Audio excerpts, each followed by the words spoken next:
Agriculture has always been the silent foundation beneath every economy, even in eras that believed they had outgrown it.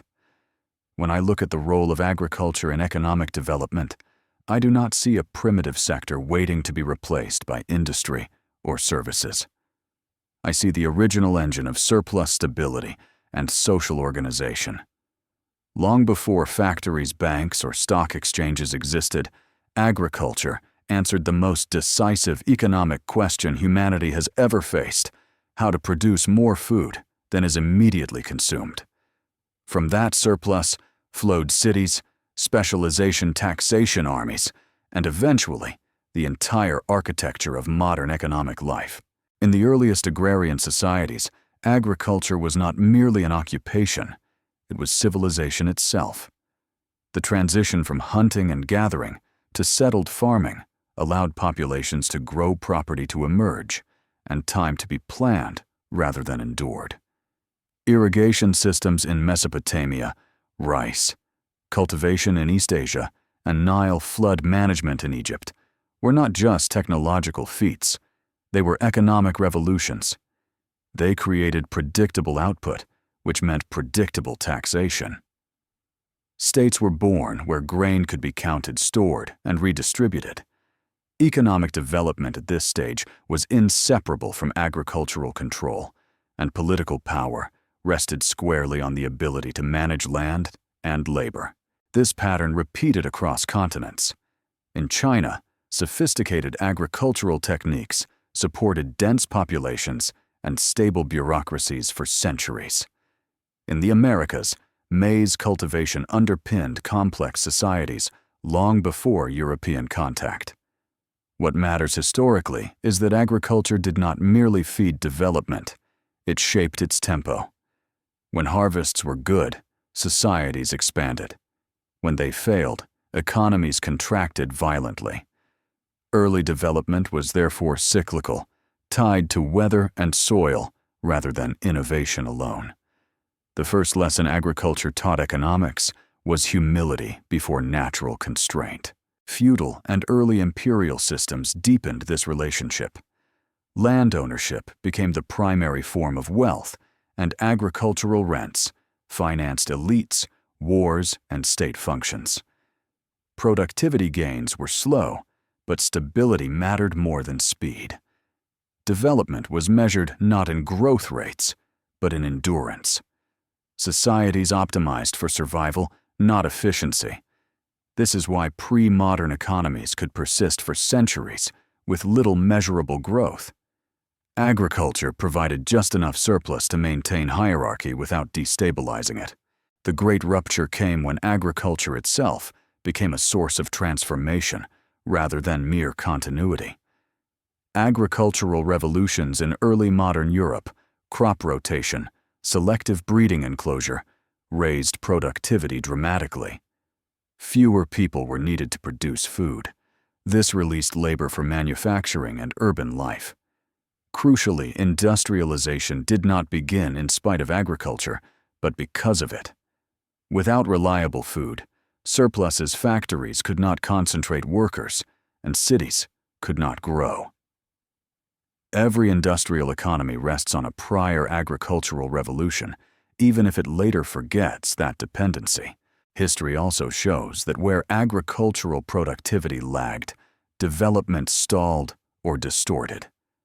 Regions trapped in low-yield subsistence farming struggled to generate surplus for education infrastructure or capital formation. Poverty persisted not because people worked less, but because output per worker remained constrained. This is why land reform, access to inputs, and rural investment have been decisive in development trajectories.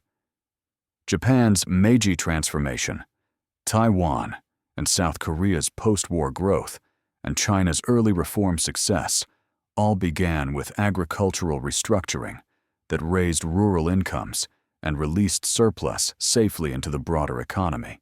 Yet agriculture's role in development has always carried tension. Surplus can be extracted or reinvested.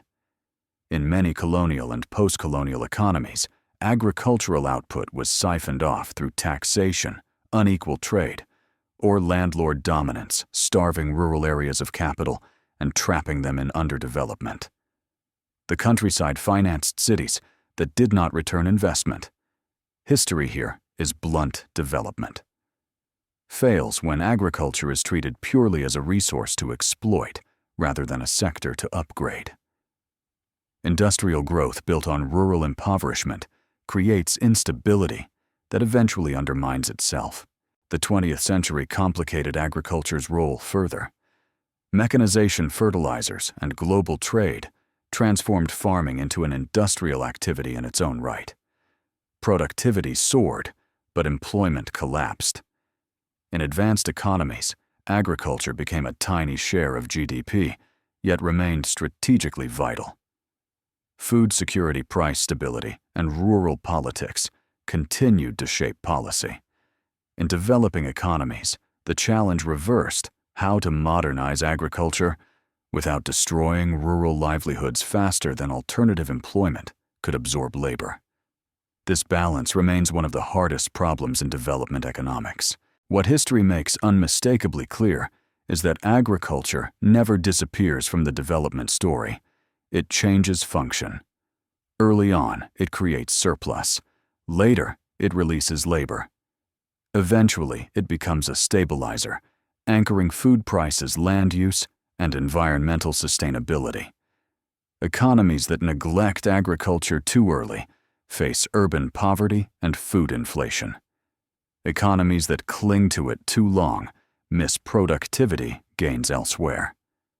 Development is therefore not a linear escape from farming, but a managed transition shaped by timing, policy, and social structure. And it is at this point where modern economies debate food security, climate resilience, and rural inequality that agriculture's historical role reasserts itself with urgency, because the sector once seen as backward is now central again to questions of sustainability, resilience, and inclusive growth, and the story of agriculture and economic development moves into its next chapter, where feeding populations must align not only with growth, but with environmental limits and social stability as the narrative continues toward the future, where agriculture once again carries burdens far beyond feeding people, because history has circled back to its oldest constraint under new names. Climate volatility, soil degradation, water scarcity, and demographic pressure have returned agriculture to the center of economic strategy, not as a nostalgic sector, but as a system under stress that determines whether development can be sustained at all. In earlier eras, bad harvests meant famine. Today they mean inflation, political instability, migration, and fiscal strain. The form has changed, the consequence has not. What distinguishes the present moment from the past is that agriculture now mediates between growth and survival simultaneously. Modern economies demand cheap food to sustain urban wages, stable rural incomes to prevent social fracture, and sustainable land use to avoid ecological collapse. These objectives often conflict. History shows that when agriculture is pushed to deliver all three without institutional support, it fails at least one. Price controls suppress farmers. Subsidies distort markets. Neglect invites volatility. Development, therefore, hinges not on extracting more from agriculture, but on governing it more intelligently. The late 20th century taught a hard lesson here. Green Revolution technologies, high-yield seeds, fertilizers, irrigation dramatically increased output in Asia and parts of Latin America, preventing mass famine and supporting industrial growth.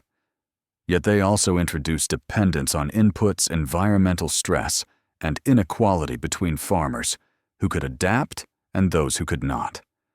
Once again, agriculture enabled development while planting new risks beneath it. History's pattern holds: productivity gains without institutional balance create delayed costs. In successful development stories, agriculture was not abandoned once industry rose. It was integrated.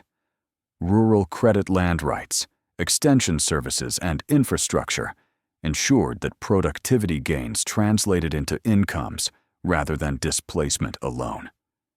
Where this integration failed, cities absorbed rural migrants faster than jobs could be created, generating informal economies and political tension.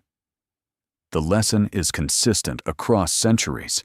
Agriculture releases labor safely only when alternative livelihoods are ready to receive it. Otherwise, surplus becomes surplus people. Today the stakes are higher because agriculture is now bound to global systems. Food prices are set in international markets. Supply chains are vulnerable to disruption. Climate shocks propagate across borders. A drought in one region can trigger unrest in another. This interdependence magnifies agriculture's macroeconomic role. It influences inflation, targets, trade balances, and fiscal policy. Central banks watch food prices not because they farm, but because social stability depends on them.